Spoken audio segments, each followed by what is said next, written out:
S, उसको हर कोई correct करना चाहता है। Sleep, stress and sex. आपने कोई बचपन में ऐसी गलतियाँ की है? जो योगा है बेसिकली भारत से स्टार्ट हुआ है, और क्या इसका किसी पर्टिकुलर धर्म के साथ इसको जोड़ा जाना सही है या गलत? पहले तो आपको मैं बता दूं कि ये योगा नहीं है, ये योग है। गीता में भगवान श्री रामचंद्र ने भी गुरुकुल में शिक्षा ग्रहण की और उन्होंने भी योगाभ्यास किया गुरुकुल में। अगर यदि हम सतयुग में जाएं तो आदिनाथ भगवान शिव जो योग की प्रणेता माने जाते हैं, वो गलतफहमी है या फिर मिथ्या धारणा है। क्या जिम एक अल्टरनेट हो सकता है योग का? कोई मसल बिल्डिंग पॉसिबल है योगा के साथ? योग से मसल बिल्डिंग भी पॉसिबल है और योग का अल्टरनेट जिम नहीं हो सकता, जिम का अल्टरनेट योग हो सकता है। बहुत कॉमन इशू है कि लोगों में ओवर थिंकिंग आजकल बहुत ज़्यादा है, जिसके कारण स्ट्रेस हो रहा है, जो आपने पहले बताया। तो ओवर थिंकिंग होती क्यों? ओवर थिंकिंग का कारण मैं यदि आपको एक एग्जांपल देकर बताऊं तो भगवत गीता में एक श्लोक है, कर्मण्येवाधिकारस्ते मा फलेषु कदाचन। उम्र से पहले बाल सफेद हो, इसका मुख्य कारण क्या है और योगा में क्या इसका ट्रीटमेंट है? योग में इसका ट्रीटमेंट ये है, जो यदि मैं आप आसनों की बात करूं तो आप इसमें कर सकते हैं शीर्षासन, सर्वांगासन, पर्वतासन। बहुत सारे कॉमन मिथ्स हैं योगा में। जैसे मैं आए दिन लोगों को सुनता हूँ तो बहुत सारे लोग कहते हैं कि योगा तो सिर्फ और बूढ़े लोगों के लिए है, या जिनको कोई बीमारी लगी है उनके लिए। ये सच नहीं है। योग स्वस्थ व्यक्ति के लिए भी है और योग जो है जो बुजुर्ग व्यक्ति है उसके लिए भी है, योग जो स्वस्थ नहीं है उसके लिए भी है। तो स्वागत है आप सबका एक बार फिर से TAS पॉडकास्ट, मतलब टॉक एंड शेयर पॉडकास्ट पे। आज हमारे साथ है योग से जुड़े हुए बहुत बड़े इंस्टाग्राम के इन्फ्लुएंसर, का नाम है रविंदर योगाचार्य, जो आपको योग से और आपकी हेल्थ और फिटनेस के रिगार्डिंग जो भी सारी क्वेरीज हैं, जो भी सारे हमारे क्वेश्चंस हैं, उनका जवाब देंगे। तो ओम नमस्ते सर आपको, और आपका बहुत बहुत स्वागत है हमारे पॉडकास्ट में। आज हमारे दर्शकों को और जो भी हमारी ऑडियंस है उनको बहुत सारे योग और योगा से, हेल्थ एंड फिटनेस से जुड़ी हुई चीज़ें हैं जो आपको बतानी है। हम आपका स्वागत करते हैं एक बार फिर से शो में। बहुत बहुत धन्यवाद जितेंद्र जी। आपने हमें आमंत्रित किया, इस चीज़ के लिए बहुत बहुत धन्यवाद। और कोशिश करेंगे कि आपकी जो भी क्वेरी हैं, आपसे संबंधित जितने भी लोग हैं, उनके जो भी प्रश्न हैं, कोशिश करेंगे उन सब का जो है प्रश्नों का उत्तर देने की। तो मेरा पहला प्रश्न है कि आपकी योगा की जर्नी कहाँ से स्टार्ट हुई? आप कब से योगा करने लगे? और अगर मैं देखूँ तो आप बाकी वाले योगा वाले लोगों से काफ़ी अलग दिखते हो। इसके पीछे क्या रीज़न है? कब आपके दिमाग में ये चीज़ आई कि अब मेरे को पूरी तरह से अपने आप को योगा को देना है? क्वेश्चन आपका अच्छा है कि मेरी जर्नी योग से संबंधित कब से शुरू हुई। ये लगभग आप यूँ मान सकते हैं कि 2016 में जब मेरी ग्रेजुएशन खत्म हुई थी, जो 2016 में फिर मेरे बड़े भाई ने मुझे कहा था कि आपको जो है योग की दिशा में जाना चाहिए। तो उस दौरान जो उनके कहने पर मैंने जो है 2016 में योग में एडमिशन लिया। 1 साल का वो मैंने फिर डिप्लोमा किया कुरुक्षेत्र यूनिवर्सिटी से। वहाँ से मेरा इंटरेस्ट जो है कहीं न कहीं योग में और बढ़ गया, क्योंकि एक इतना अच्छा सब्जेक्ट है। बचपन से ही मैं जो है फुटबॉल खेलता था। बचपन से जो मेरा बैकग्राउंड है वो स्पोर्ट्स का रहा है और उसी से कहीं न कहीं रिलेटेड जो है योग है। इसमें भी शारीरिक व्यायाम वगैरह बहुत ज़्यादा हैं। तो वहाँ से मैं जो है इस चीज़ में और रुचि बढ़ी। दूसरा फिर जो है यहाँ से अध्यात्म की यात्रा भी शुरू होती है, योग के द्वारा आप ये अध्यात्म की यात्रा भी कर सकते हैं। तो इसीलिए फिर कहीं न कहीं 2016 में मुझे यूँ लगा कि मुझे योग को और अच्छा जानना चाहिए। तो 1 साल के डिप्लोमा के बाद में फिर मैंने जो है मास्टर्स की तरफ में फिर मैं बढ़ा और यूनिवर्सिटी ऑफ पतंजलि से फिर मैंने एमए किया और 2016 से 18 के बीच का जो मेरा मास्टर्स का पीरियड था यूनिवर्सिटी ऑफ पतंजलि से, उसके बाद 2 बार यूजीसी नेट भी मैंने क्वालिफ़ाई किया है योग में ही। और उसके बाद 2019 में मैं ऋषिकेश रहा। 2019 में मैं ऋषिकेश रहा, वहाँ जो है योग सीखा, योग के और गूढ़ रहस्यों को जाना, बहुत सारे योगियों से मिला। फिर जो है वहाँ से मेरी चाइना की यात्रा शुरू हो गई। वहाँ से फिर जो है मैं अपने आप को थोड़ा-सा और जो मैंने सीखा है उसको कैसे लोगों तक पहुँचाया जाए और बाहर क्या योग चलता है उसको जानने के लिए जो है फिर मैं चाइना की तरफ मेरी यात्रा हुई और 2019 लास्ट से लेकर और 2020 के मिड तक मैं चाइना में रहा। उसके बाद कोविड आ गया था, कोविड से जो है फिर मुझे इंडिया में आना पड़ा। उसके बाद मैंने काफ़ी समय जो है पंचकुला में भी सिखाया और ऋषिकेश में फिर दोबारा सिखाया। उसके बाद फिर मैं जो है दोबारा चाइना चला गया था और वहाँ से फिर जो वापस आके और अब आपके सामने हूँ। बहुत बढ़िया जर्नी रही आपकी। मैंने जितना सुन रखा है आप बुक्स में या इंटरनेट के थ्रू, तो लोग बोलते हैं कि जो योगा है बेसिकली भारत से स्टार्ट हुआ है और क्या इसका किसी पर्टिकुलर धर्म के साथ इसको जोड़ा जाना सही है या गलत है? आप इसके बारे में बताओ क्योंकि बहुत सारे लोग ऐसा को ये जानना है कि योगा एक्चुअली इन्वेंट कहाँ हुआ? पहले तो आपको मैं बता दूं कि ये योगा नहीं है, ये योग है और ये योग भारत में ही इन्वेंट हुआ है। आप यदि इसका पूछना चाहो कि कब शुरू हुआ, कैसे शुरू हुआ, तो आपको प्रमाण मिल जाएँगे जो नॉर्मली प्रमाण आप देखते हैं, आपको प्रमाण मिल जाएँगे ये सूत्र में और भगवद गीता में। भगवद गीता आज से जो है 5000 साल पुरानी है, लिखी गई है।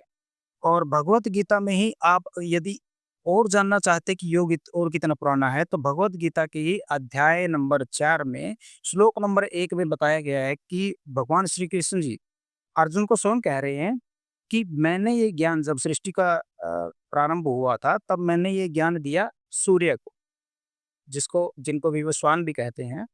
सूर्य ने यह ज्ञान दिया मनु को, जो सबसे पहले मानव माने जाते हैं और मनु ने यह ज्ञान दिया इक्ष्वाकु को और इक्ष्वाकु ने यह ज्ञान फिर जो है अपनी प्रजा को और बाकी जो साधु संत थे, जो उस समय के जो प्रजा थी और जो है कि जो गुरु थे, उनको यह ज्ञान दिया। तो अब ये मान लीजिए कि जब सृष्टि के प्रारंभ में और भगवद गीता में आपको इसका प्रमाण मिल गया। भगवान श्री कृष्ण जी खुद कह रहे हैं कि मैंने सृष्टि के प्रारंभ में जो इस ज्ञान को कहा और उसके बाद में यदि आप देखें तो भगवद गीता का काल क्या था? द्वापर युग था, ठीक है?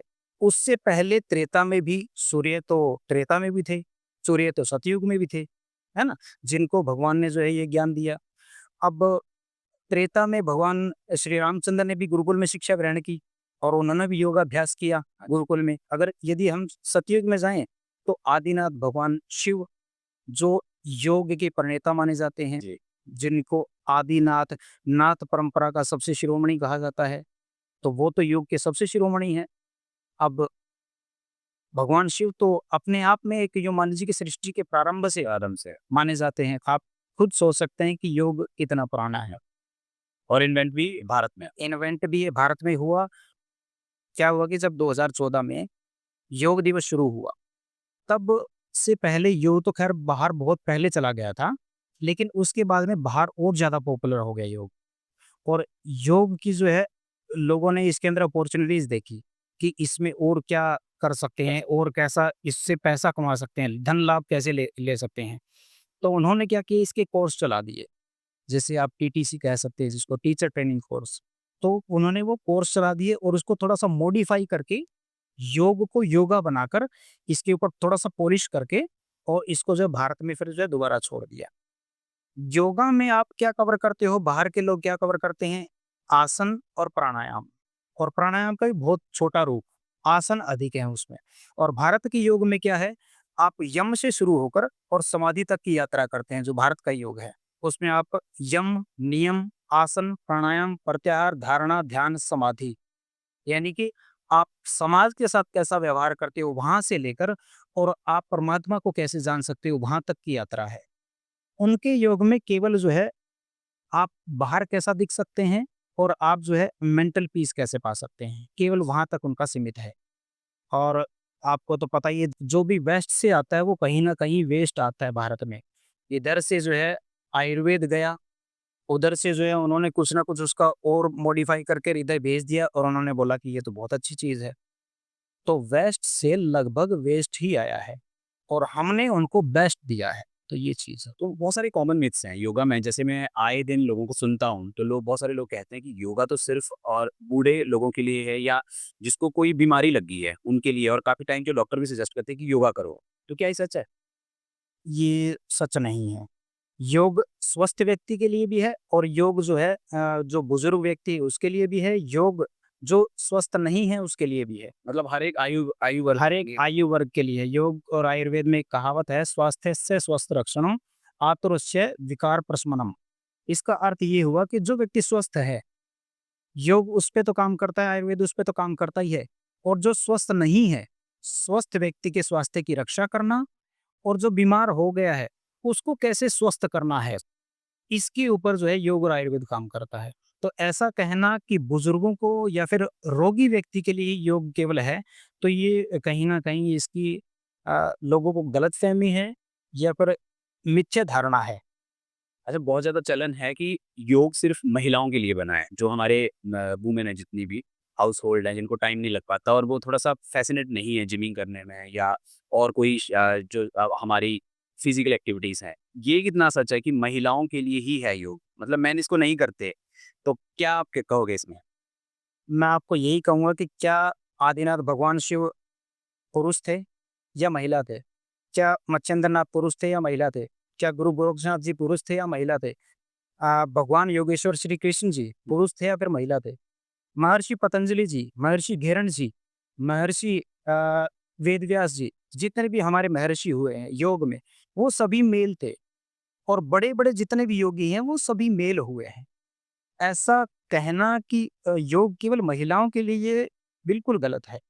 योग सभी के लिए है, लेकिन आज के समाज को देखते हुए हमने ऐसा बना दिया है कि योग जो है केवल महिलाएँ करती है, पुरुष नहीं करती। आपने छोटा बच्चा देखा होगा कि जब छोटा बच्चा होता है, लड़का होता है वो शरारती बहुत होता है। ये वो तोड़-फोड़ में, भागा-दौड़ी में विश्वास रखता है बिल्कुल सही।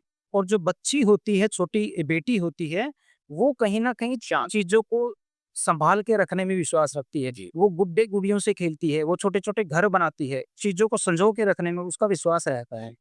तो ये एक मेल और फीमेल की एक मानसिकता पर डिपेंड करता है। अभी जो है हमें पुरुष क्या करेगा उसको बल दिखाने की थोड़ा-सा वो रहती है कि हाँ, मैं बलवान हूँ तो मैं इस चीज़ को दिखाऊँ। उसका बॉडी वैसे बना है। हाँ, उसका बॉडी वैसे बना है, उसके हॉर्मोन्स ऐसे हैं कि वो जो है योग को कहीं न कहीं ऐसे मानता है कि ये मेरे काम की चीज़ नहीं है। लेकिन जितने भी योगी हुए हैं प्रसिद्ध योगी हुए हैं वो सब मेल ही है। एक बहुत कॉमन सा क्वेश्चन है बहुत सारे लोगों का। जैसे धीरे-धीरे योग की जो ट्रेंड है वो यंग लोगों में भी आ रहा है और यंग लोग इसको रिप्लेस कर सकते हैं क्या जिम से? क्या जिम एक अल्टरनेट हो सकता है योग का? कोई मसल बिल्डिंग पॉसिबल है योगा के साथ? योग से मसल बिल्डिंग भी पॉसिबल है और योग का अल्टरनेट जिम नहीं हो सकता, जिम का अल्टरनेट योग हो सकता है। क्या आप जिम करने के बाद में आप शरीर में भारीपन महसूस करते हैं या फिर हल्कापन महसूस करते मैं हैं? तो आप बहुत जो है मसल्स आपके बढ़ते हैं या फिर घटते हैं या फिर आपको किस तरह का महसूस होता है? जिम में तो ऐसा है कि मसल टूट जाता है। उसके बाद फिर वो होगा तो उतने टाइम में ना बॉडी बहुत ज़्यादा एनर्जी लेती है। थकान महसूस करती है, भारीपन महसूस होता है।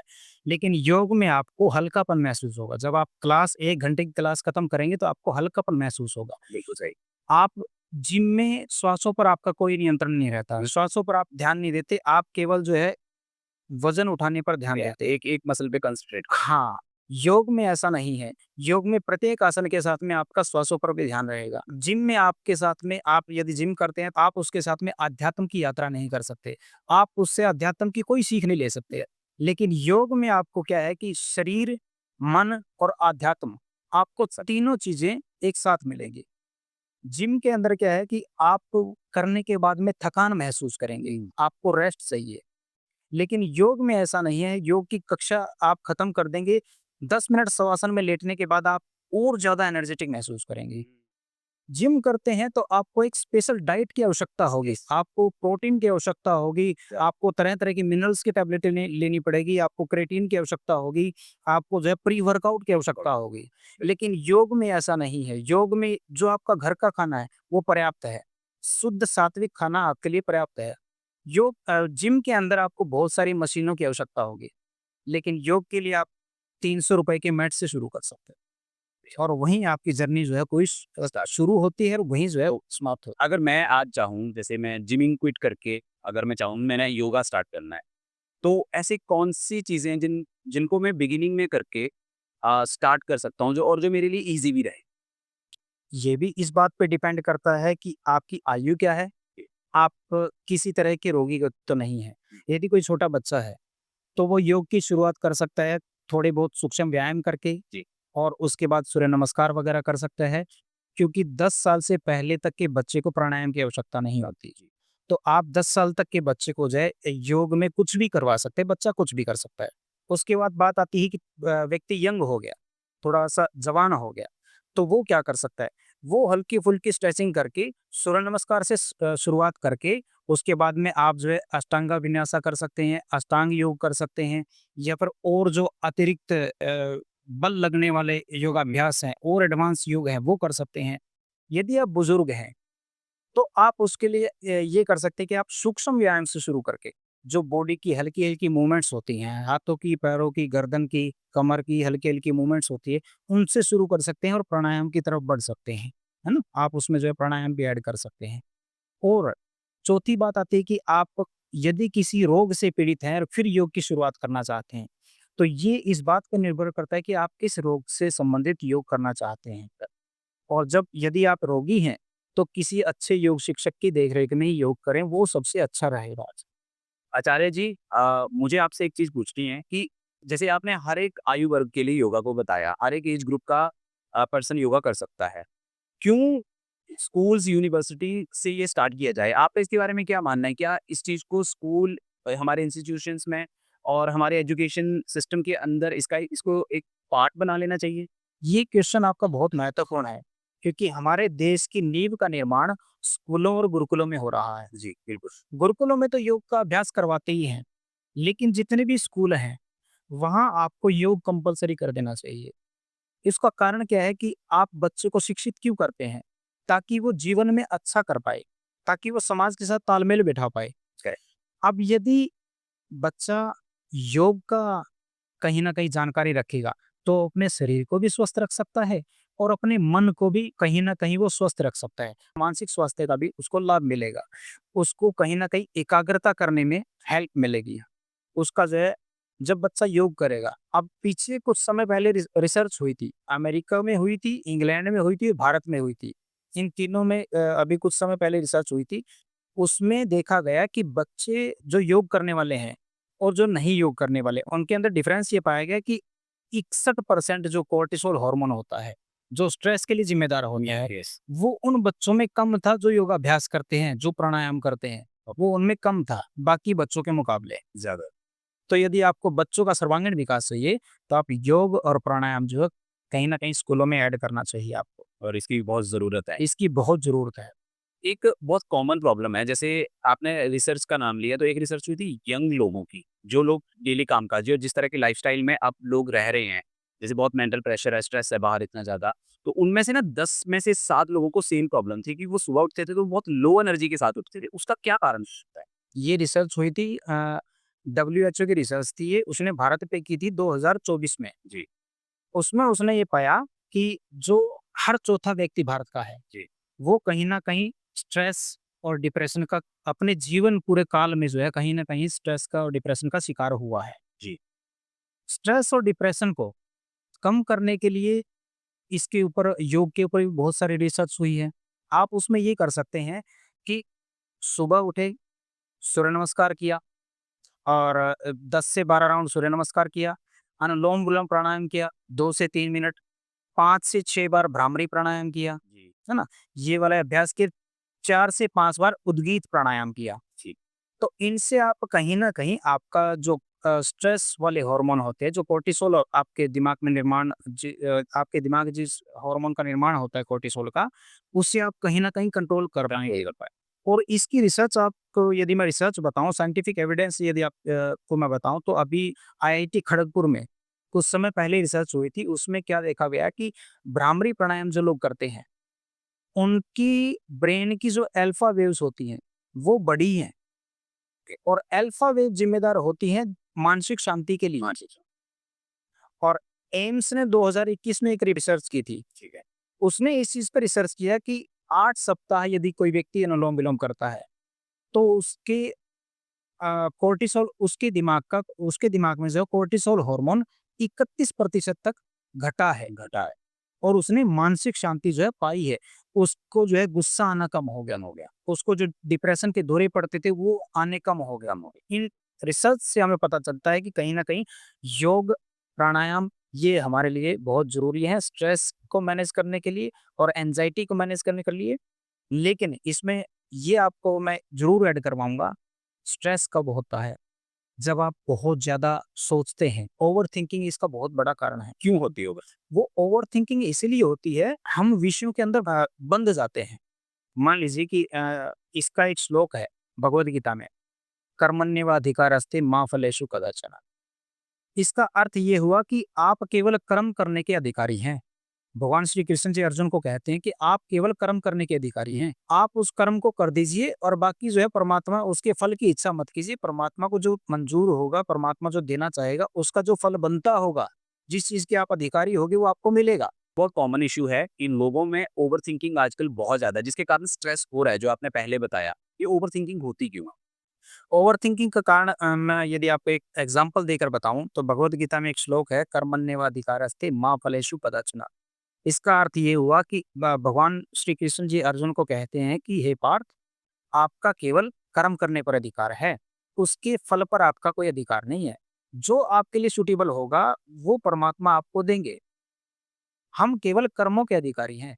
यदि हम उस चीज़ से आसक्ति रखते हैं, मान लीजिए कि हमें कोई चीज़ चाहिए और वो चीज़ हमें नहीं मिलती है, नहीं मिलती है। तो हम उस चीज़ के बारे में और अधिक सोचते हैं। वो ओवरथिंकिंग का कारण है। जी। जब वो चीज़ हमें नहीं मिलती है, तो हमें क्या है कि क्रोध आता है कि वो तो मुझे चाहिए, वो क्यों नहीं मिल रही? और क्रोध आएगा तो उसके प्रति लगाव और बढ़ेगा, और जिसको सम्मोह कहते हैं, उसके प्रति मोह और बढ़ जाएगा। और सम्मोह बढ़ेगा तो उसके बाद में जो है आप केवल उस चीज़ के बारे में सोचते रहोगे, जो है कहीं न कहीं स्ट्रेस की तरफ बढ़ता रहेगा, और उसके बाद में होगी आपकी बुद्धि भ्रष्ट हो जाएगी। बुद्धि भ्रष्ट का कारण क्या है कि क्योंकि आप एक ही एक चीज़ को सोच रहे हो, आप दीन दुनिया से कट गए हो, आप केवल उस चीज़ पर केंद्रित हो गए, बुद्धि जो है कहीं न कहीं भ्रष्ट हो गई है, और बुद्धि भ्रष्ट होने के बाद की आगे की स्टेज होती है सर्वनाश। यदि आप उसी चीज़ में लगे रहोगे, डिप्रेशन में चले जाओगे, और डिप्रेशन में फिर जो है आप कहीं न कहीं सुसाइड तक करने का अटेम्प्ट करोगे, तो वो सर्वनाश की सिचुएशन आ गई। तो इसीलिए कहा जाता है कि कर्म करो फल की और ईश्वर को अर्पित कर दो। जो मंज़ूर होगा परमात्मा को, वो आपको फल मिल जाएगा। आजकल ना लोग बहुत ज़्यादा दुखी हैं, उनमें से मैं भी एक हूँ, क्योंकि मेरे भी अब ग्रे हेयर स्टार्ट हो रहे हैं। तो एक तो हैं लोग कि उम्र से पहले गंजे होना, और दूसरा है कि उम्र से पहले बाल सफ़ेद होना। इसका मुख्य कारण क्या है और योगा में क्या इसका ट्रीटमेंट है?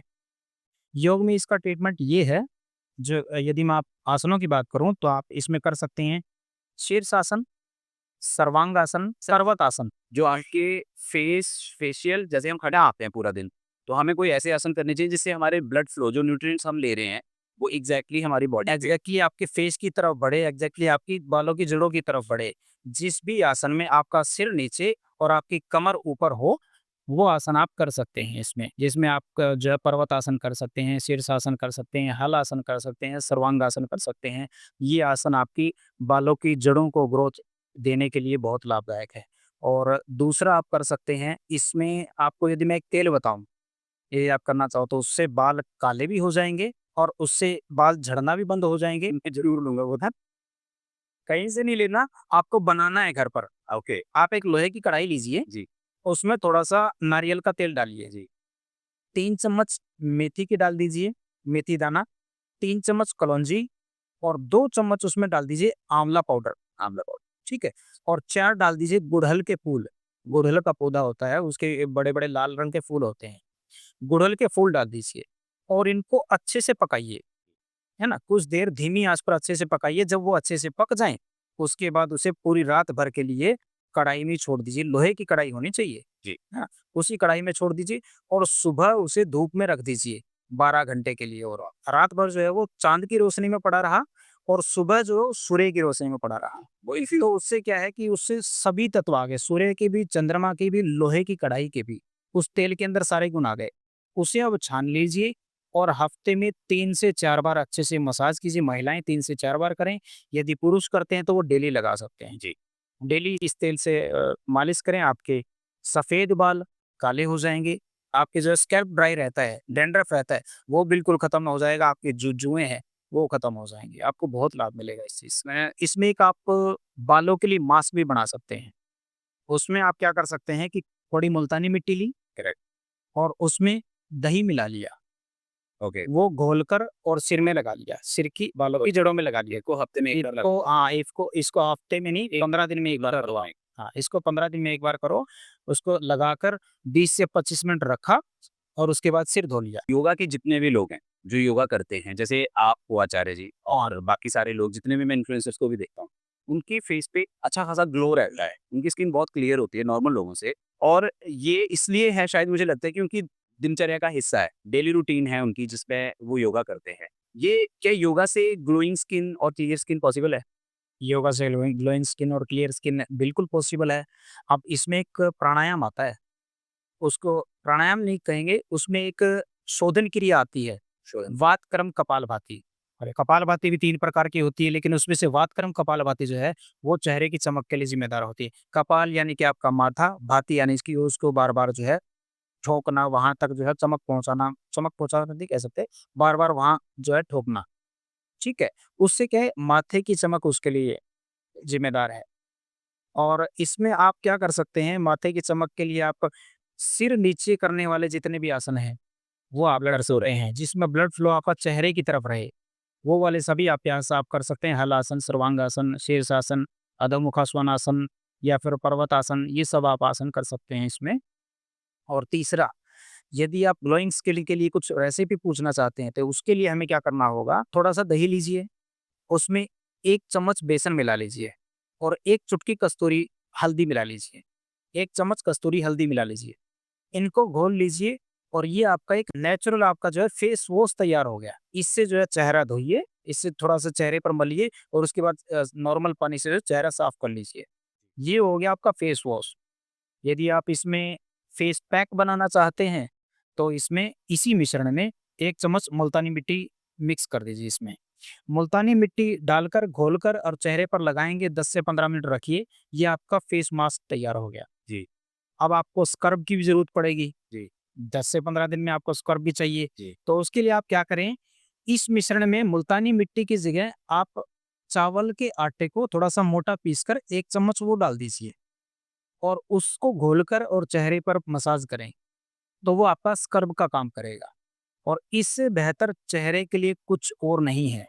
जितनी आप क्रीमें लगाएँगे, उतना आपका ग्लो खत्म होता रहेगा। जब तक आप क्रीम लगाएँगे, तब तक आपकी शाइनिंग दिखेगी। उसके बाद जो अंदर का ग्लो है ना, वो नहीं वो आएगा। नहीं है। अच्छा खाना खाइए, अधिक से अधिक पानी पीजिए, ना जो भी अभी मैंने आपको फेस पैक बताया है और फेस वॉश बताया है, उनका प्रयोग कीजिए और 15 से 20 दिन में रिज़ल्ट आप जो है कमेंट में बता दीजिए। जी। ज़रूर, ज़रूर बेसिकली। सो अभी ना देखो 50% जो हमारे काम है वो सिटिंग जॉब्स मतलब बहुत सारे लोग लैपटॉप पे ही और कंप्यूटर पे काम करते हैं पूरा दिन और उनकी सिटिंग भी 9 से 12 घंटे की है। हुँ। ऐसी कौन से 2-3 ईज़ी ऐसे आसन हैं उन लोगों के लिए या डेली रूटीन में वो अपने सुबह, शाम जब भी उनको टाइम लगता है अपने शेड्यूल में, हुँ। वो अपनाएँ कि उनको आने वाले इश्यूज़ जैसे बैक पेन है या पोस्चर उनका खराब हो जाता है जो लोग ज़्यादा सिटिंग जॉब करते हैं या साटिका जैसे इश्यूज़ उनको आ जाते हैं। तो ऐसे कौन से आसन हैं जो उनको हेल्प करेंगे उनके डेली रूटीन में फिट रहने की? ये आसन फिर आपको मेरे साथ में करने पड़ेंगे। कुछ एक आसन है, बहुत आसान है, जो सिटिंग जॉब वालों को सभी को करने चाहिए। मेनली उसमें क्या होता है, जब आप बैठते हैं, जब आप काम करने के लिए बैठते हैं, तो आपकी पोज़ीशन ये रहती है। मान लीजिए कि लैपटॉप आगे है, कंप्यूटर आगे है, जी, टेबल पर आपके हाथ हैं। जी, ज़्यादातर पोज़ीशन आपकी ये रहती है। इसमें क्या हुआ, आपकी ये वाली मसल्स सिकुड़ रही हैं राइट, और कमर वाली जो है वो फ्लेक्स हो रही हैं, जी, है ना? तो इसके लिए आप क्या कर सकते हैं, कमर को सीधा करके पहले लेफ्ट हैंड से शुरू करेंगे। लेफ्ट हैंड को जो राइट थाई पर रखें और राइट हैंड को ऊपर उठाकर और लेफ्ट साइड में जितना बेंड हो सकता है हो जाइए। तो इस साइड की मसल खींच गई। इसी तरह दूसरी तरफ, जी, है ना? राइट हैंड को लेफ्ट थाई पर रखिए और लेफ्ट हैंड को उठाकर और राइट साइड में लेकर जाइए, है ना? ये साइड स्ट्रेच हो गया। दूसरा क्या होता है कि जब हम ऐसे बैठते हैं, तो कंधों के पीछे की मांसपेशियाँ जो है वो खिंच जाती हैं और यहाँ वाली सिकुड़ रही हैं। सिकुड़ रही हैं आप। तो इनको जब तक फैलाएँगे नहीं, तब तक जो है अल्टरनेट पोज़ नहीं होगा। अल्टीमेटली पोस्चर पे हाँ, फोकस रखना है। पोस्चर पे फोकस रखना है। उसके लिए आप क्या कर सकते हैं, दोनों हाथों को, एक हाथ को ऊपर से पीछे ले जाइए, एक हाथ को जो है नीचे से पीछे ले जाइए और दोनों हाथों को इस प्रकार से पीछे पकड़ दीजिए, जिस प्रकार गोमुख आसन में हम पकड़ते हैं। दोनों तरफ से ये वाला कीजिए, तो इससे क्या है, आपके शोल्डर जो है पीछे की तरफ खुल जाएँगे और आप जो है चेस्ट के बीच में जो है कंफर्टेबली फील करेंगे। जी, तीसरा आ गया, जब आप ऐसे बैठते हैं तो गर्दन आपकी आगे की तरफ झुकी हुई है। उसके लिए आप क्या कर सकते हैं, इंटरलॉक कर लीजिए उँगलियों को और उँगलियों को इंटरलॉक करने के बाद में चिन के नीचे रख लीजिए, ठीक है? और उसके बाद जितना आप कोहनियों को पीछे की तरफ ले जा सकते हैं और गर्दन को पीछे की तरफ ले जा सकते हैं, उतना लेकर जाइए। जी, इसमें क्या हुआ, आपके कंधे भी रिलैक्स हुए, आपके सर्वाइकल का जो प्रॉब्लम आ सकती थी, वो भी नहीं आएगी। यहाँ की मसल्स जो है ये रिलैक्स होगी और यहाँ वाली जो है दोबारा से स्ट्रेच ये होगी। पहले सर्वाइकल होगा फिर माइग्रेन हो जाएगा। ये बहुत कॉमन चीज़ें हैं। अच्छा, लोगों ने ना बेसिकली आपने बताया कि योगा के साथ दोनों चीज़ें पॉसिबल है। मेंटल पीस भी, अध्यात्म की ओर जो आपने बताया स्पिरिचुअलिटी की तरफ आप मूव ऑन हो सकते हो। हाँ, साथ ही साथ आपकी जो बेसिकली फिजिकल एक्टिविटी है उसमें भी काउंट होता है और आपको फिट रखने में भी हेल्प है। आप बिल्कुल कंपोज्ड काम रहोगे। वेट लॉस के लिए योगा कितना इफेक्टिव है? और मैं जानता हूँ कि आपने कम से कम अभी तक 5000 प्लस लोगों की ट्रांसफॉर्मेशन ऑनलाइन ऑफलाइन दोनों तरह से बहुत इफेक्टिव वे में करवाई है, प्रूवन रिजल्ट्स हैं आपके पास। कितना इफेक्टिव है और इतने टाइम में हम एक्सपेक्ट कर सकते हैं? ऐसी कौन-सी टेक्निक है जिससे वेट लॉस पॉसिबल है योगा में? वज़न कम होना योग में आने के बाद में वज़न कम होना 1 हफ्ते में शुरू हो जाता है। वाओ! ठीक है? रिज़ल्ट्स तो 3 से 4 दिन में ही दिखना शुरू हो जाते हैं। यदि वो एक रूटीन वे में डाइट फ़ॉलो करेंगे और एक रूटीन वे में जो है योगाभ्यास करेंगे। जी। अब देखना ये पड़ेगा कि उस व्यक्ति का वज़न जो बढ़ा है, वो उसके कारण क्या है? क्या वो अधिक सो रहा है? क्या वो अधिक मीठा खा रहा है? क्या वो जो है शारीरिक मेहनत कम कर रहा है? क्या वो कुछ ऐसा काम कर रहा है जिस वज़ह से उसका पूरा डेली रूटीन जो डिस्टर्ब करेक्ट। है ना? इन कारणों से मोटापा बढ़ता है। सबसे पहले उसके मोटापे के कारण पर काम करना होगा कि उसका कारण क्या है, वो दूर करवाना पड़ेगा। जड़ पे कारण हाँ, जड़ पर काम करना पड़ेगा। योग और आयुर्वेद का यही वो थोड़ा-सा रहता है कि ये जड़ पर काम करते हैं, योग और आयुर्वेद। अब जब कारण हमें पता चल गया, पहले वो कारण दूर करवाया, उसके बाद आप आ जाइए आपकी डाइट क्या है बताइए? डाइट में क्या आप इतना आहार खा रहे हैं जितने की आप शरीर को आवश्यकता नहीं है? मान लीजिए कि आप जिम कर रहे हैं, जी। तो आपको बहुत ज़्यादा प्रोटीन की आवश्यकता है, आपको बहुत ज़्यादा मिनरल्स की आवश्यकता है। करेक्ट। मैं योग करता हूँ, मुझे इतनी की आवश्यकता नहीं है। मैं उसे आधे में भी चला लूँगा। मैं उससे आधे में भी चला लूँगा। लेकिन मैं फिर भी बहुत ज़्यादा आपके बराबर डाइट खा रहा हूँ, ये तो मेरे अंदर मोटापा बढ़ेगा। जी, मतलब ठीक है? आप मेहनत इतनी कर रहे हैं, खा इतना रहे हैं, तो आपका ये मोटापा बढ़ गया। आप इतनी ही मेहनत कर रहे हैं, इतना ही खा रहे हैं, तो आपका जो है मैं संतुलित रहेगा। जी। हाँ, तो ये चीज़ है। आपको डाइट कंट्रोल करनी पड़ेगी और बहुत ज़्यादा मोटापा बढ़ा हुआ है तो सूक्ष्म व्यायाम से शुरू कीजिए। उसके बाद में जो है कपालभाति प्राणायाम कर सकते हैं आप और भस्त्रिका प्राणायाम कर सकते हैं आप, प्राणायाम की तरफ जा सकते हैं। यदि आप ठीक है शरीर को हिला-डुला सकते हैं तो सूक्ष्म व्यायाम के बाद में सूर्य नमस्कार की तरफ बढ़ सकते हैं। जी। 3 एस जिसको हर कोई करेक्ट करना चाहता है, sleep, stress and sex. Yoga से कैसे इन तीनों चीज़ों को करें? स्ट्रेस का आपने बता दिया कि एंग्ज़ायटी, स्ट्रेस ओवरथिंकिंग आपको जैसे क्यों होती है, उसके कारण हम कवर कर चुके हैं। आप दोबारा अगर ब्रीफली बता पाओ कि ये 3 एस को कैसे बेटर किया जा सके योगा वाली लाइफ़स्टाइल के साथ? अब योग वाली लाइफ़स्टाइल के साथ में हमारा क्या है कि हम तो जिस समय से सोते हैं और समय से उठते हैं, तो स्लीप हमारी बेटर रहती है। लेकिन आज के समय में जो है स्लीप का क्या हो गया, देरी से सोना, जी, भोजन बहुत लेट करना जी, या फिर बहुत ज़्यादा फ़ोन की स्क्रीन का इस्तेमाल करना। जी, जब आप सोते हैं, आपका कोई भी समय है, आप 9 से साढ़े 9 के बाद में जो है मत जागिए और साढ़े 8 बजे फ़ोन साइड में रख दीजिए। क्योंकि उसके जो वेव्स हैं ना, वो आँखों को बहुत ज़्यादा प्रभावित करती है। वो आँखों के पानी को सुखा देती है। ड्राई आइज़ जो है एक बहुत बड़ा कारण है फ़ोन अधिक यूज़ करने जी, का और उस वो नींद ना आने का भी कारण है। मेन बात। ठीक है? आप पहले कारणों पर काम कीजिए, आपकी नींद की क्वालिटी जो है बेटर हो जाएगी। सोने से पहले जो पैरों के अंदर सरसों के तेल की मालिश कीजिए। जी, दूसरा आप 1 गिलास गुनगुने दूध में 1 चम्मच अश्वगंधा डालकर और वो पीजिए। वो जो है आपकी नींद की क्वालिटी को बढ़ाएगा। तीसरा आप ये कर सकते हैं कि आप जो है चंद्रभेदी प्राणायाम कीजिए। क्योंकि चंद्र नाड़ी हमारी ठंडी होती है, सूर्य नाड़ी हमारी गर्म होती है। नाड़ी होती है लेफ्ट वाली। राइट नोस्ट्रिल को बंद कीजिए और लेफ्ट से इनहेल कीजिए। लेफ्ट बंद कर लीजिए और राइट से एक्सहेल कर दीजिए। अब दोबारा से राइट को बंद करके लेफ्ट से ही इनहेल कीजिए। लेफ्ट बंद करके राइट से एक्सहेल कर दीजिए। इसमें हुआ क्या? लेफ्ट से हमें साँस लेना है और राइट से बाहर छोड़ देना है। तो ये सोने फिर से से पहले कर सकता है? हाँ, सोने से सोने से पहले आप ये कर ये सकते हैं। इसमें क्या है कि आपके शरीर के अंदर सुस्ती बढ़ जाएगी।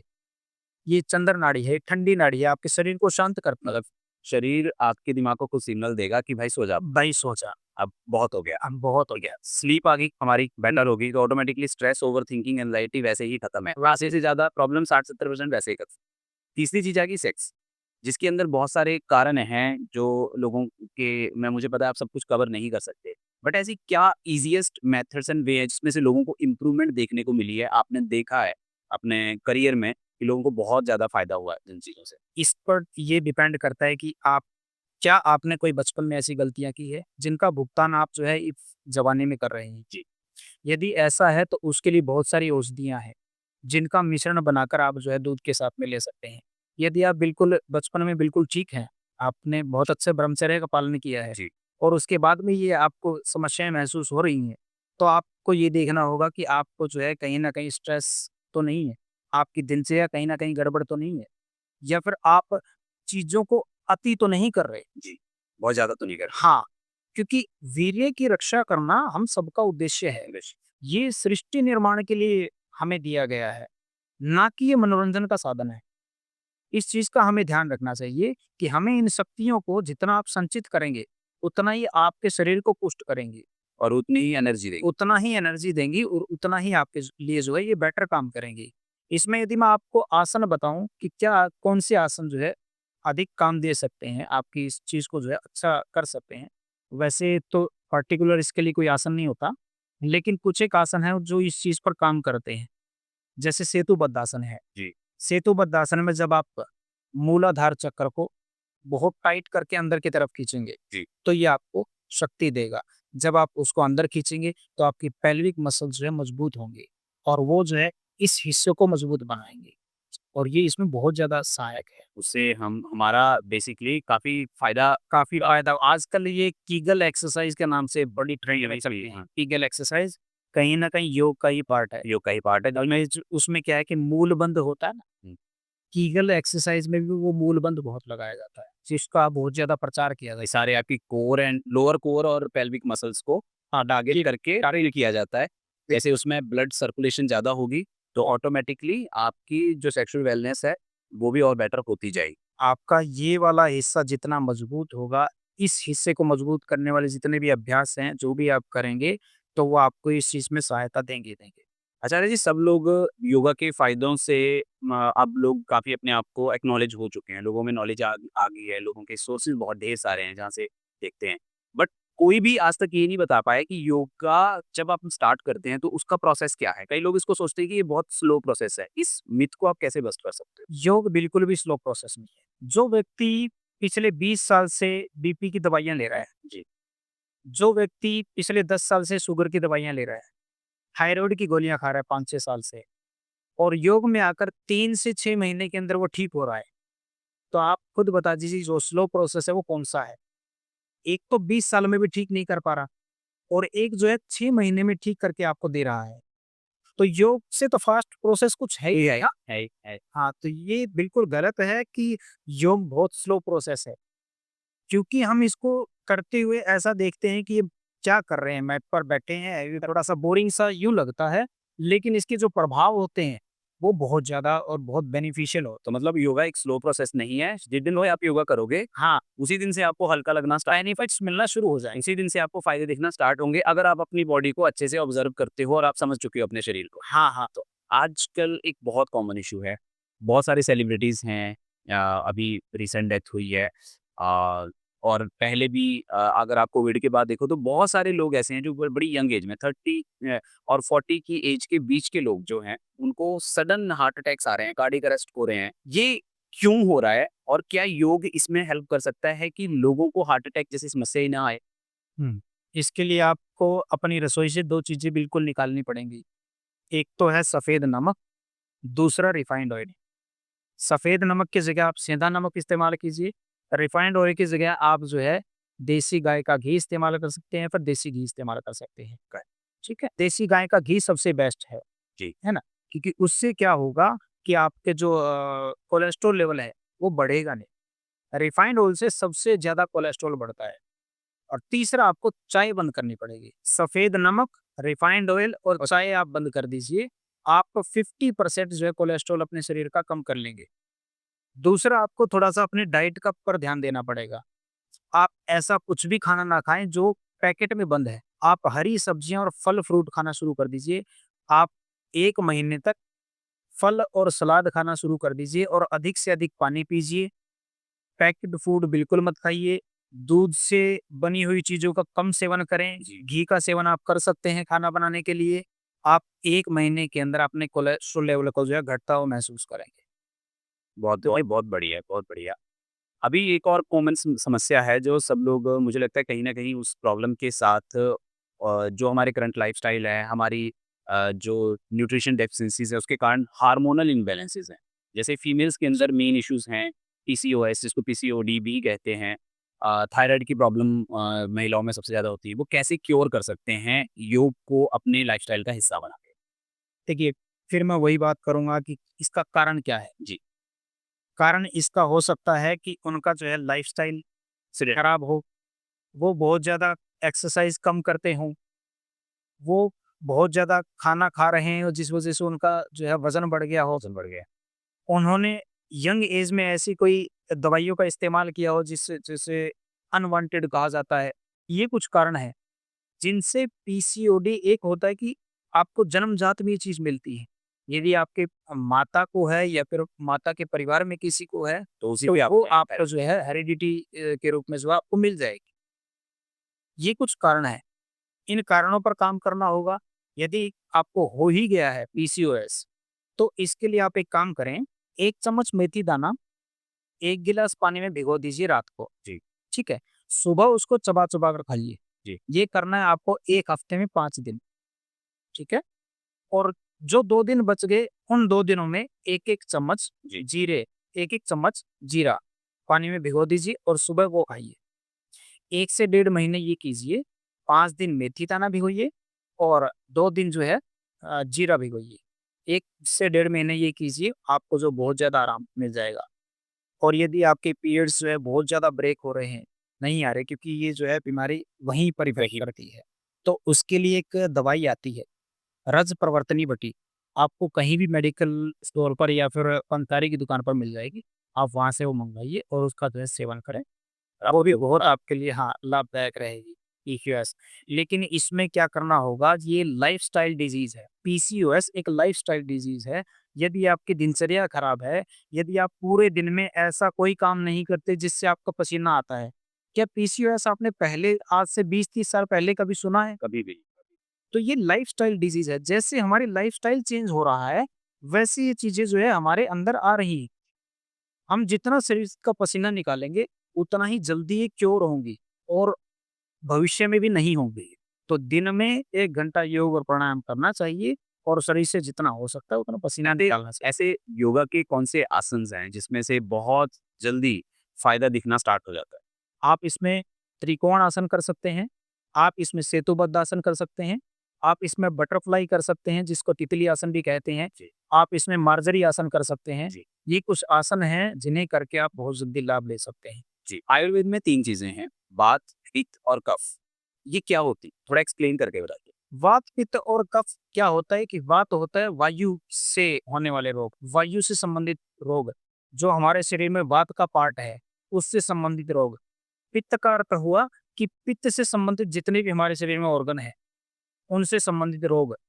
और कफ का अर्थ हुआ कि कफ से संबंधित जितने भी रोग हैं, हमारे जो जितने भी ऑर्गन्स कफ से संबंधित है, उनसे संबंधित जो भी रोग होंगे वो कफ के कारण होंगे। वात के कारण बताया गया है कि कम से कम 80 प्रकार के रोग आपको हो सकते हैं और कफ के कारण आपको 20 प्रकार के रोग हो सकते हैं। हमारे शरीर में यदि देखा जाए तो वात का स्थान कहाँ है? नाभि से लेकर और पैर के पंजे तक, नाभि से लेकर और पैर के पंजे तक जी, वात का स्थान है।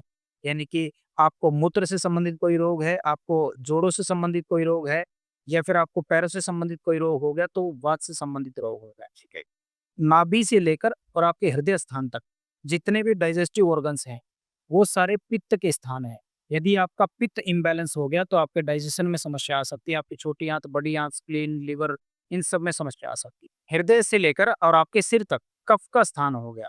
गले से संबंधित, लंग्स से संबंधित, नाक से संबंधित, आँखों से संबंधित जितने भी रोग हो गए, ये कफ से संबंधित है।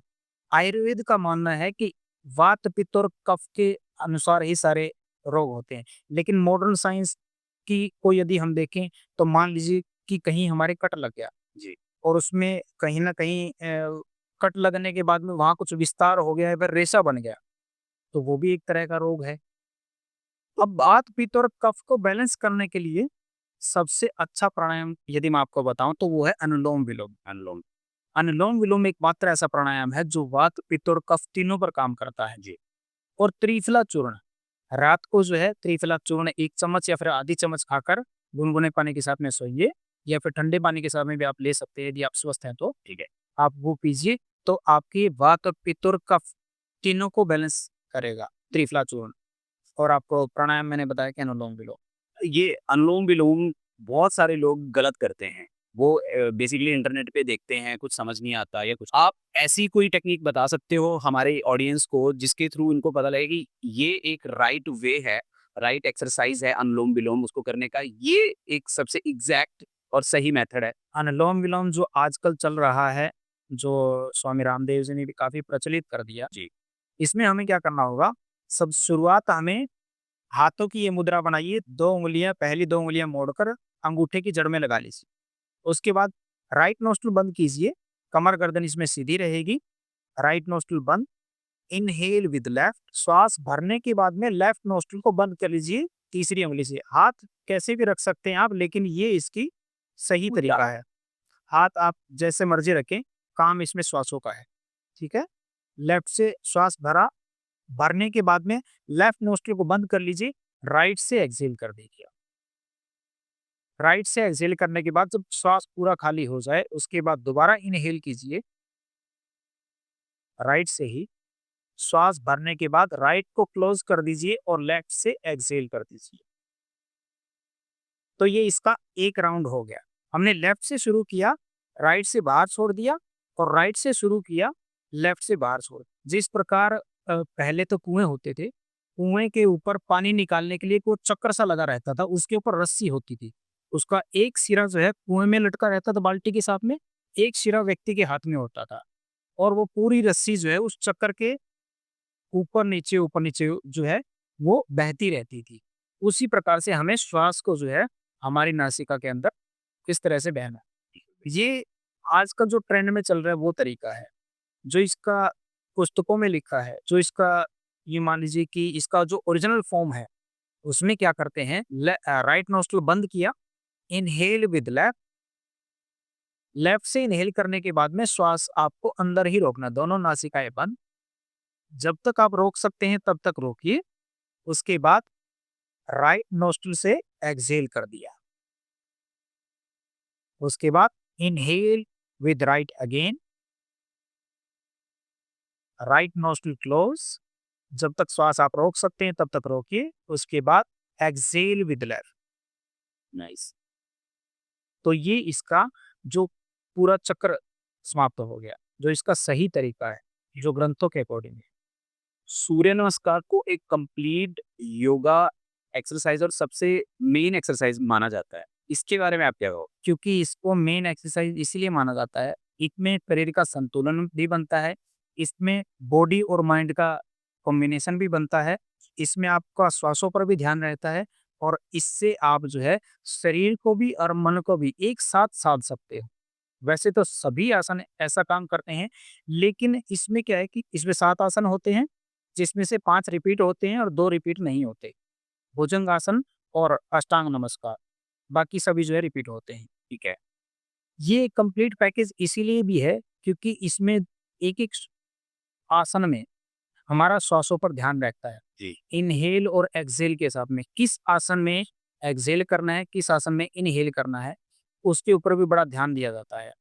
और जब आप इसे मंत्रों के साथ में करोगे, तो आप इससे शारीरिक लाभ भी लोगे, मानसिक लाभ भी लोगे, और आपकी इंद्रियों को भी आप जो है कहीं न कहीं वश में कहीं न कहीं स्पिरिचुअलिटी वाइज़ भी आपको वाइज़ भी आपके लिए बहुत बेनिफिशियल है। अगर किसी ने प्रैक्टिकली योगा प्रैक्टिसेस स्टार्ट करनी हो, चाहे उसने इंडिविजुअली करना हो कहीं से सीख के, कोई ऑनलाइन ऑफलाइन सेशन में या कहीं भी जाना है, कौन-सा जो टाइम है, किस समय योगा सबसे ज़्यादा आपको बेनिफिट देगा? सुबह, शाम, दोपहर, कब? देखिए, आयुर्वेद के अनुसार 3 से 5 बजे तक का सबसे अच्छा समय है प्राणायाम के लिए, क्योंकि इस समय आपके लंग्स जो डिटॉक्स हो रहे होते हैं, और यदि आप उस समय प्राणायाम कर लोगे, तो उनको और हेल्प मिल जाएगी अच्छे से डिटॉक्स होने के लिए। जी। 5 से 7 बजे तक का आपका मल त्याग का समय है। आप जो है पेट की सफाई कर सकते हैं, है ना? तो आप जो है 7 बजे से पहले और 4 बजे के बाद जब मर्जी योगाभ्यास कर सकते हैं। ये इसका समय सही है, 4 बजे के बाद और 7 बजे से पहले आप कभी जब मर्ज़ी जो है योगाभ्यास कर सकते हैं। और ये सभी बेहतर समय है। वो सबसे बेस्ट समय है। और एक सबसे बड़ा क्वेश्चन है आज की डेट में, जो भाग-दौड़ भरी ज़िंदगी है, इसके अंदर आप फाइनेंशियली तो ग्रो हो रहे हो और आपको आपके पास ढेर सारा पैसा है, बट लाइफ स्पैन बहुत कम होता जा रहा है लोगों का। लोग मुश्किल से 60 साल, 70 साल तो कोई भी नहीं जी रहा, 60 साल मुश्किल से जी रहे हैं। पहले अगर हम देखें तो लोगों का लाइफ स्पैन 90, 100 बहुत आम था। अभी अगर किसी को अपना लाइफ स्पैन बढ़ाना हो, हर बंदा चाहता है कि वो अपने पेरेंट्स के साथ, अपने ग्रैंड पेरेंट्स के साथ लंबे से लंबे टाइम तक रहे। तो हम कैसे अपने उन लोगों को जो अभी उस एज में पहुँच चुके हैं, जहाँ पे शायद सारी होप्स हैं वो खत्म हो जाती हैं, वो उन लोगों को कैसे आप योग में लाके उनकी लॉन्जेविटी के ऊपर काम कर सकते हैं, उनकी आयु वृद्धि के ऊपर मेन अगर मैं बात करूँ, तो कैसे उनको बेनिफिट मिल सकता है योगा से? देखिए, इसमें मैंने आपको अभी कुछ समय पहले ही बताया कि 20-25 साल पहले से हमारी लाइफ़स्टाइल बहुत चेंज हो गई है। जी, हमारे आहार चेंज हो गए हैं। हमारा उठने का और सोने का सर्कल जो है वो खराब हो गया है। हमारा खान-पान बदल गया है। हमारे जो है पहले क्या है शुद्ध चीज़ें होती थी। हर एक चीज़ शुद्ध होती थी, घर पर बनती थी मिलावट नहीं। और उसी चीज़ को हम ग्रहण करते थे।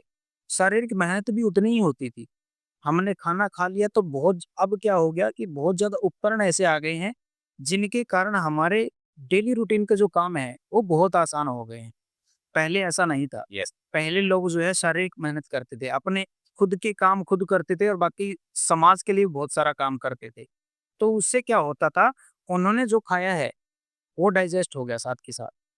आज के समय में क्या हो गया कि जो हम खा रहे हैं, पहले तो हमें ये नहीं पता कि हमें क्या खाना है, क्या नहीं खाना। हम कुछ भी खा रहे हैं, लेकिन जो इंटरनल ऑर्गन्स हैं, उनको तो महसूस होता है। आपके फेस पे बेशक कुछ भी खाकर स्माइल आ सकती है, लेकिन वो हेल्दी नहीं है।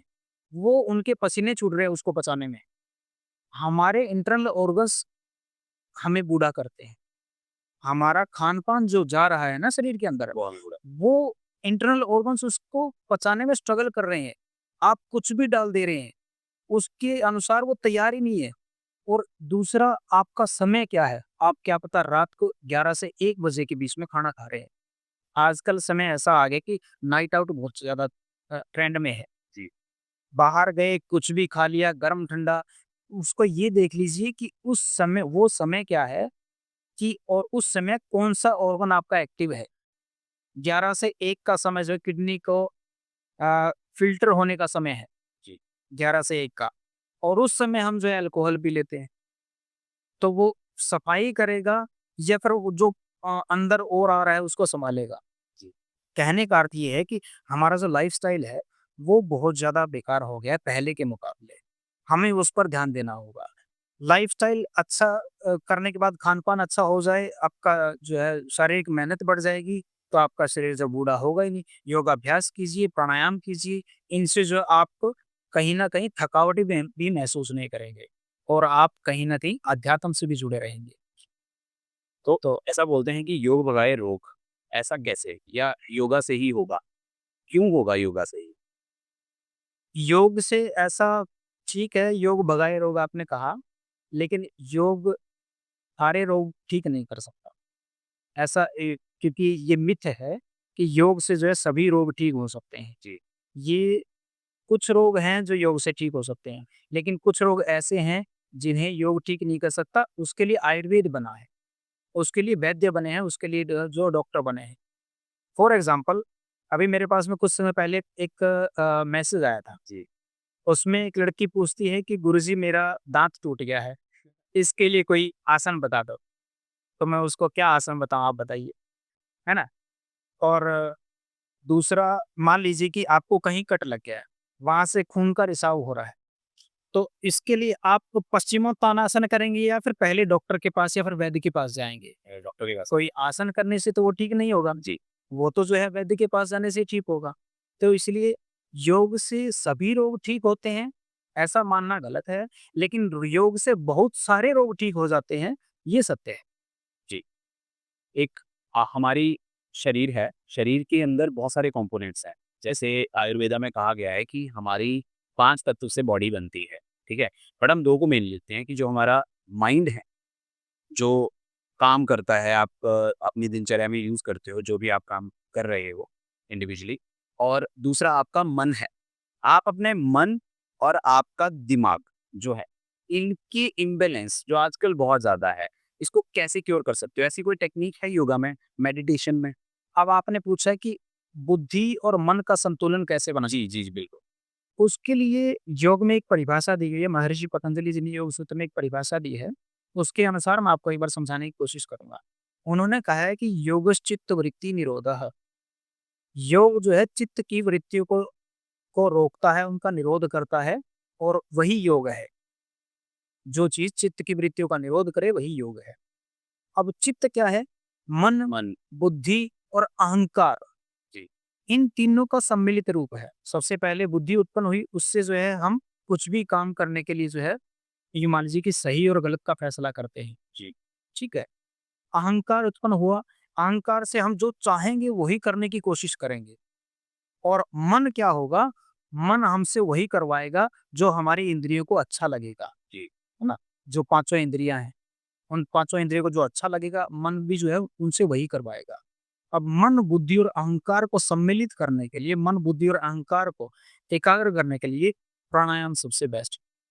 प्राणायाम। हाँ, प्राणायाम में आप क्या कर सकते हैं? अनुलोम-विलोम आप कर सकते हैं, भ्रामरी आप कर सकते हैं, उद्गीत प्राणायाम आप कर सकते हैं और आप इसमें कर सकते हैं शवासन आप कर सकते हैं और शवासन में ही ध्यान भी आप कर सकते हैं। ठीक है? ताकि आपकी जो बुद्धि बाहर की तरफ, बाहर के विषयों के साथ में अटैच हो रही है, वो आपके शरीर के साथ में अटैच हो जाए। बहिर्मुखी ना होकर अंतर्मुखी हो जाए। वही जिस प्रकार से जिम के अंदर जो है बाहरी दिखावा ज़्यादा चलता है और योग वाले जो है इंटरनल, आंतरिक सुंदरता पर ध्यान देते हैं। जी, जी, जी, जी। बहुत, बहुत, बहुत बढ़िया। और ये बहुत एक ऐसा कॉमन इश्यू है जो लोगों के अंदर रहता है कि आपकी शरीर तो ठीक है, बट आपका मन सही नहीं रहता। बट ये काफ़ी हेल्प करेगा लोगों को, जैसे आपने बताया कि वो अपने लाइफ़स्टाइल का उसको हिस्सा बना लें। अगर किसी आदमी को खुद से मेडिटेशन की तरफ जाना हो, वो खुद से मेडिटेट करना चाहता है बिकॉज़ उसको ये समझ आ चुका है कि उसका मन जो है वो स्थिर नहीं है, एक किस्म से स्टेबल नहीं है। तो वो कैसे स्टार्ट कर सकता है? बहुत ईज़ी ट्रिक कोई हो? बहुत ईज़ी ट्रिक यदि मैं आपको बताऊँ, तो मेडिटेशन में सबसे पहले मेडिटेशन करने के लिए बैठना पड़ेगा। जी। तो सबसे पहले तो आपको एक कोई भी एक ऐसा आसन की प्रैक्टिस करें जिसमें आप 15 से 20 मिनट बिना हिले-डुले बैठ सकें। और ये बैठना ज़मीन पे? हाँ, वो बैठना ज़मीन पर बिल्कुल यूँ नहीं कि सरफेस पर बिल्कुल बैठना है एकदम से, कुछ ना कुछ बिछाकर जी। जो थोड़ा-सा नरम हो। क्योंकि यदि आप लंबे समय बैठेंगे और नीचे की ज़मीन जो है वो टाइट होगी, तो आप कंफर्टेबल नहीं रहेंगे और आपके टेलबोन में पेन होना शुरू हो जाएगा कुछ समय के बाद में। मैं सही कह रहा हूँ? जी, यस। उसके लिए आपको कुछ ना कुछ नरम चीज़ जो है आपको रख के बैठने की प्रैक्टिस करनी है। जी। उसके बाद में आप कर सकते हैं, अनुलोम-विलोम से शुरुआत कर सकते हैं। क्योंकि ध्यान के लिए, ध्यान से पहले की सीढ़ी जो है वो प्राणायाम है। यदि आप अष्टांग योग को भी देखेंगे तो प्राणायाम, आसन के बाद प्राणायाम, प्राणायाम के बाद प्रत्याहार, प्रत्याहार के बाद धारणा, धारणा के बाद ध्यान, है ना? प्राणायाम से ध्यान तक की यात्रा शुरू हो रही है। उससे पहले तो आसन और यम और नियम चल रहे थे। उसके लिए आप प्राणायाम में क्या कर सकते हैं? अनुलोम-विलोम, उसके बाद आप भ्रामरी कर सकते हैं। भ्रामरी के बाद में आप उद्गीत प्राणायाम कर सकते हैं, ओम चैंटिंग कर सकते हैं। ओम चैंटिंग पहले तो करना है वाचिक, मुँह से उच्चारण करके। उसके बाद में करना है मानसिक। जब आपका वाचिक जो है अच्छे से होने लग जाए, उसके बाद मन के अंदर ही अंदर जो है श्वासों के साथ में ओम का उच्चारण करना है। उससे जो है कहीं न कहीं आपका ध्यान है, वो लगना शुरू हो जाएगा। आपकी धारणा परिपक्व होनी शुरू हो जाएगी। तो ओम का उच्चारण भी बहुत लोग गलत करते हैं। इसका सही उच्चारण वैसे है? ओम 3 शब्दों से मिलकर बना है। जी। अ, उ और म। हाँ। उसके ऊपर एक मात्रा लगी, जी। ओम। अंग की, ठीक है? इसमें सही से उच्चारण उसका ये है, अम, यानी कि हमने से शुरू किया जी। और उसके बाद में ऊपर जिस प्रकार से मंदिर का शिखर होता है, उस प्रकार से बीच में से, हाँ, पूरा मतलब आपने बीच से ऊपर लेके गए और को जो है फिर आगे की तरफ देख रहा है। और अब जो एक बिंदी रह गई, ओ, म तो हमने कवर कर लिए, जो एक बिंदी रहेगी उसको ओम। ओ पे जोड़ दीजिए, आ के ऊपर जोड़ दिया तो वो हो गया ओम। ये इसका ओम का उच्चारण। जी। जो बच्चे हमारे जो which are the future of India, जो 15 साल से 25 साल के बीच हैं, उनको आप क्या एडवाइस देना चाहोगे? आपने बहुत अच्छा क्वेश्चन पूछा कि 15 से 25 साल तक के बच्चे जो है उनके लिए मेरी क्या एडवाइस है। उन बच्चों को सबसे पहले तो एक सही दिशा निर्धारित करनी चाहिए कि जीवन में करना क्या है। उसके बाद उन्हें आहार पर ध्यान देना चाहिए। स्वस्थ जीवन जीने के 3 स्तंभ आयुर्वेद के अनुसार बताए गए हैं। आहार, निद्रा और ब्रह्मचर्य। आहार क्या हो गया जो आप ग्रहण करते हैं। 3 प्रकार के इसको कहा जाता है कि सात्विक आहार, तामसिक आहार रात और राजसिक आहार। तो आपको सात्विक आहार ग्रहण करना है। जी, और ये एज एक ऐसी एज होती है आप जो भी खाएँगे आप हज़म कर जाएँगे। क्योंकि आपके अंदर उस समय ऊर्जा बहुत ज़्यादा होती है। मेटाबॉलिज़्म बहुत है। हाँ, मेटाबॉलिज़्म बहुत हाई होता है। आपका डाइजेस्टिव सिस्टम जो है बहुत अच्छे से काम कर रहा होता है। हार्मोनल जो है बहुत ज़्यादा चेंजेज़ होते हैं उस समय में। हाँ, तो आहार पर बहुत ज़्यादा ध्यान देना है। आपको सात्विक आहार लेना है। उसके बाद निद्रा, आपको कम से कम 8 घंटे सोना ही सोना है। बहुत ज़्यादा जाग कर फ़ोन वगैरह नहीं चलाना है। बहुत कोई गलत आदत का इस समय में जो है सबसे ज़्यादा यही समय होता है जिस समय आप गलत आदतों के अंदर, गलत संगत के अंदर फँसते हैं। तो निद्रा का विशेष ध्यान रखना है, खाना है, पीना है, जो जीवन में करना है उसके लिए पढ़ना है या फिर मेहनत करनी जो भी करना है वो करना है, उसके बाद रेस्ट करना है। जी, निद्रा के बाद में आपको करना है ब्रह्मचर्य। करेक्ट। यानी कि आप जो खाना खा रहे हैं जी, और वो खाना डाइजेस्ट करके आपने जो निद्रा के माध्यम से वो शरीर के अंदर ऊर्जा संग्रहित की है, आपने जो ऊर्जा इकट्ठी की है, उसे अब शरीर में डाइजेस्ट करना ज़रूरी डाइजेस्ट है। करना ज़रूरी है, बहुत ज़रूरी है। क्योंकि आज के समय में क्या होता है कि बच्चे बहुत ज़्यादा उतावले होते हैं। जी, यदि आप ब्रह्मचर्य के बल को डाइजेस्ट नहीं करोगे, तो वो आपके शरीर को हानि ही पहुँचाएगा। यदि आप उसका मिसयूज़ करोगे, तो वो आपको हानि पहुँचाएगा। और यही एक समय होता है जब बच्चे जो है इस तरह की गलतियाँ करते हैं। तो आहार, निद्रा और ब्रह्मचर्य का यदि आप पालन करेंगे, तो आप जीवन में जो चाहेंगे वो पालेंगे। स्वस्थ जीवन जिएँगे, अच्छी लमज़ा महसूस करेंगे, लंबा जीवन जिएँगे। एक सही योगा कोच और गलत योगा कोच में क्या डिफरेंस है? सही योगा कोच और गलत योगा कोच। योग बहुत से प्रकार के आजकल चले हुए हैं। अष्टांगा हो गया, विन्यासा हो गया, आपका जो है विक्रम योगा हो गया, वो जिसको होठ योगा भी कह देते हैं, हठा योगा जो बहुत पुरानी पद्धति है। योग बहुत प्रकार के हैं। योग शिक्षक किस तरह से करवाता है, वो उस पर डिपेंड करता है क्योंकि सभी का करवाने का तरीका अलग-अलग है। लेकिन यदि कोई व्यक्ति आपको सर्वाइकल है और फिर भी गर्दन आगे झुकवा रहा है, तो समझ लीजिए वो गलत है। वो योगा कोच गलत है। हाँ, वो योगा कोच गलत है। यदि आपको लोअर बैक पेन है और वो आगे झुका रहा है, आपको कह रहा है कि पश्चिमोत्तानासन करो या फिर कुछ ऐसा आसन करो जिससे आगे झुकने की हमें ज़रूरत पड़ रही है, तो समझ लीजिए कि वो योगा कोच जो है गलत है। यदि आपको हर्निया है और आपको पीछे झुकने के लिए कोई योगा कोच कहता है या फिर योग शिक्षक कहता है, तो समझ लीजिए कि वो जो है कहीं न कहीं उसका ज्ञान अधूरा है। जी, और यदि आपको एसिडिटी रहती है, तेज़ाब बढ़ता है और आपको वह कपालभाति करवाता है, तो समझ लीजिए कहीं न कहीं उसके ज्ञान में कमी। कमी है। तो इसीलिए अच्छे योग शिक्षक से योग करेंगे तो आपको लाभ भी उतना ही मिलेगा। योग सही तरीके से करेंगे तो लाभ मिलेगा, योग यदि गलत तरीके से करेंगे तो नुकसान भी उतना ही हो सकता है। तो आपके साथ रविंद्र जी मिलके बहुत अच्छा लगा और मैं उम्मीद करता हूँ कि जितने भी हमारी ऑडियंसेस हैं, जो भी इस पॉडकास्ट को देख रहे हैं या इस कंटेंट जिन तक भी ये पहुँचेगा, वो लोग बहुत हैप्पी होंगे और बहुत ज़्यादा नॉलेज उनको आज मिली होगी योगा, हेल्थ, फिटनेस और आयुर्वेद के बारे में एक राइट सोर्स के साथ में।